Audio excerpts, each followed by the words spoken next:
Le mardi 28 octobre 2025, pendant que la plupart des gens étaient distraits, Sam Altman et son équipe chez OpenAI ont lâché une bombe.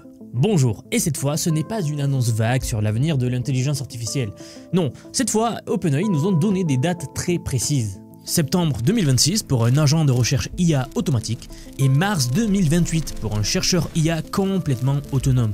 Et pendant ce temps, presque au même moment, à Redmond, Microsoft venait de sortir Agent Learning, un système qui permet à n'importe quel agent IA d'apprendre de ses propres expériences. Et oui, on parle d'une IA qui s'auto-améliore. Ça vous rappelle Skynet? Moi aussi. 2 annonces en une semaine et personne ne semble réaliser que l'on vient peut-être de franchir un point de non-retour. Bien, restez bien jusqu'à la fin car aujourd'hui je vais vous montrer pourquoi ces 2 technologies combinées ensemble pourraient déclencher ce que les chercheurs appellent l'explosion de l'intelligence. Nous allons discuter de ça très en détail. Au passage, si ce format vous aide, pensez à vous abonner et à vous inscrire à la newsletter, je vous y envoie un résumé clair de l'actu de lundi à vendredi. Et pour les analyses en temps réel, rejoignez-moi sur x.com. Alors que s'est-il passé chez OpenAI? La semaine dernière, Sam Altman, leur PDG, ainsi que le scientifique en chef Jakub Pakoci, ont fait quelque chose qu'ils n'avaient jamais fait auparavant. Ils ont partagé leur plan directeur interne. Et forcément cela a fait beaucoup parler car quand vous investissez 1400 milliards de dollars dans des infrastructures informatiques, comme OpenAI s'apprête à faire, vous ne lancez pas des dates au hasard. Et oui, dans moins d'1 an, ils prévoient d'avoir un système capable de fonctionner comme un stagiaire de recherche, quelqu'un qui débute dans le monde de la recherche, qui sort des études. Donc voilà, ce n'est pas un chat GPT amélioré qui vous aide à rédiger des emails, là ça serait vraiment un agent IA qui ferait de la recherche scientifique ou autre. C'est un système qui peut lire des papiers scientifiques, comparer les résultats, proposer des hypothèses et construire des expériences. Puis, 18 mois plus tard, en mars 2028, il compte avoir un chercheur IA totalement autonome. En gros, cela serait un système qui peut concevoir, exécuter et interpréter des projets de recherche complets, sans supervision humaine. Et justement, Jakub Pakoci, dont j'ai le transcript, a été très clair sur ce point lors du livestream, le dernier livestream qu'ils ont fait sur leur chaîne OpenAI.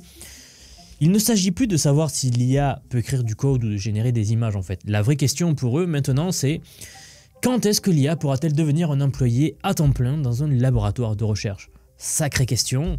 Et pour eux la réponse est moins de 3 ans. Bien sûr ils ne sortent pas ça de nulle part, pour y arriver ils misent sur 2 stratégies. La première, et on s'y attendait, c'est de continuer à améliorer les algorithmes bien sûr. La seconde, elle est plus fascinante. Leur but c'est d'augmenter massivement ce qu'on appelle le test time compute. Le temps de réflexion, c'est-à-dire combien de temps ils vont réfléchir avant de répondre. Bon, si vous suivez la chaîne, vous le savez sans doute, actuellement, leurs modèles les plus avancés peuvent gérer des tâches qui prennent environ 5 à 7 heures. C'est un système d'IA qui peut travailler pendant 7 heures d'affilée. Eh bien, Pakoci a expliqué que cet horizon va s'étendre très rapidement.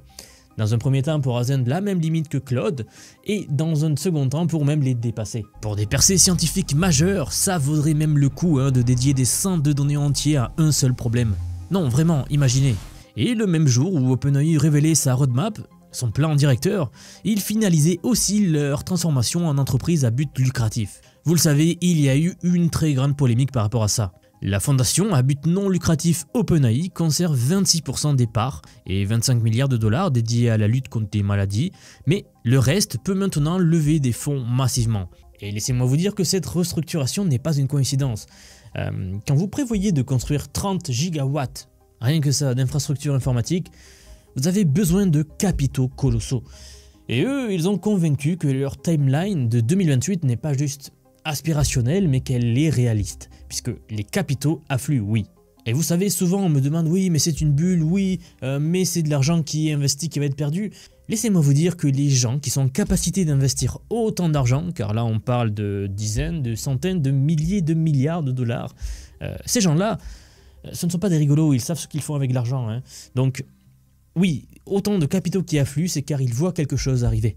Et devinez qui est leur plus gros partenaire dans cette aventure? Oui, exactement le même jour, Microsoft et OpenAI ont finalisé un accord historique. Microsoft détient maintenant une participation de 135 milliards de dollars dans OpenAI, c'est-à-dire environ 27% de l'entreprise. Mais ce n'est pas tout. OpenAI s'est engagé à acheter 250 milliards de dollars supplémentaires de services cloud Azure dans les années à venir. C'est du jamais vu. Microsoft a accès à toutes les technologies d'OpenAI jusqu'en 2032. C'est le deal qu'ils ont passé récemment.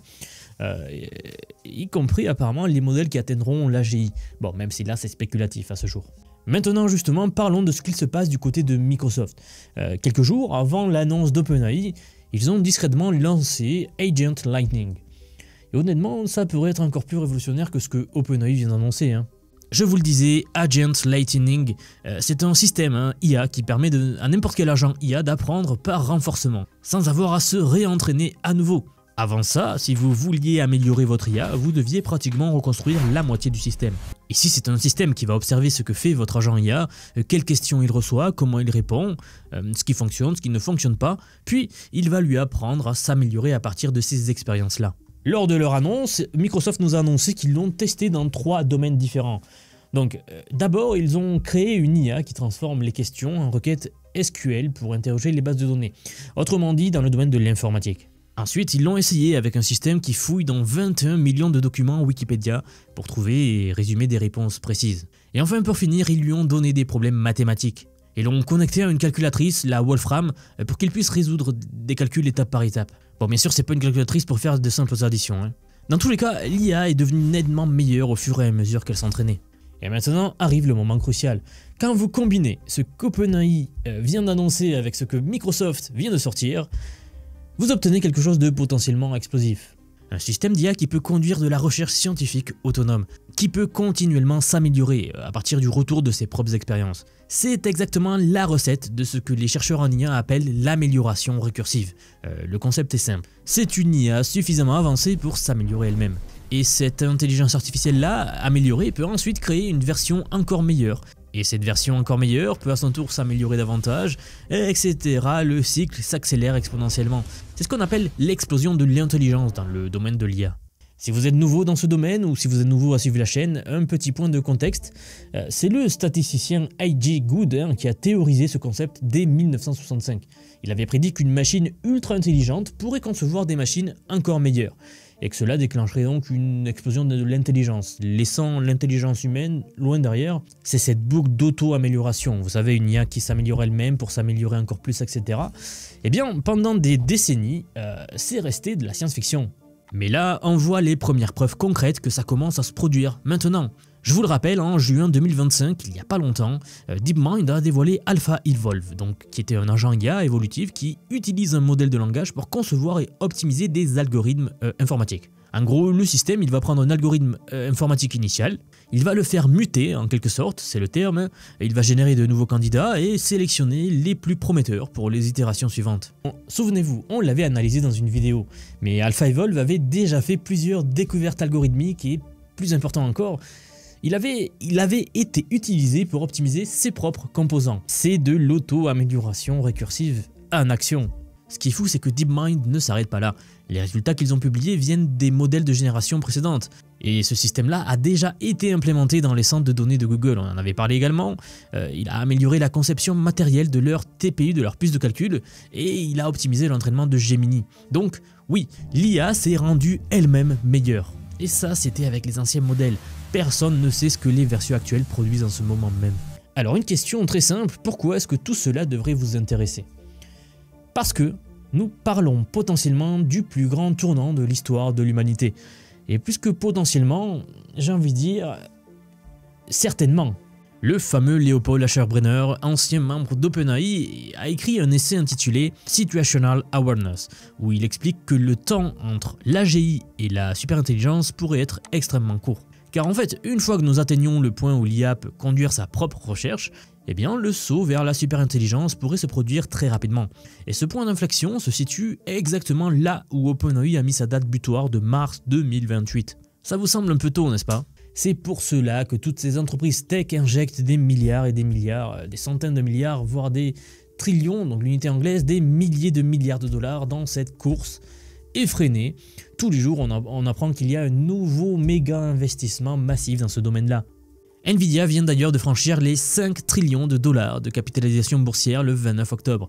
C'est l'unité anglaise, cela fait 5000 milliards de dollars, devenant la première entreprise de l'histoire à atteindre ce chiffre. Leur PDG, Jensen Huang, a récemment révélé d'ailleurs 500 milliards de dollars de commandes de puces que pour cette année. Ils sont en train de construire 7 superordinateurs IA avec le département de l'énergie américain. Et le mois dernier même, ils ont investi 100 milliards de plus dans OpenAI pour des centres de données dédiés aux futurs modèles de chatbot. Donc tout ça pour vous dire que oui, il a été aperçu en train de festoyer dans un bar, tellement tout lui sourit. Mais attention, vous me connaissez, vous connaissez la chaîne, vous connaissez le concept, ici on voit tout, tout n'est pas rose dans ce tableau. L'amélioration récursive soulève des questions existentielles majeures, bien évidemment.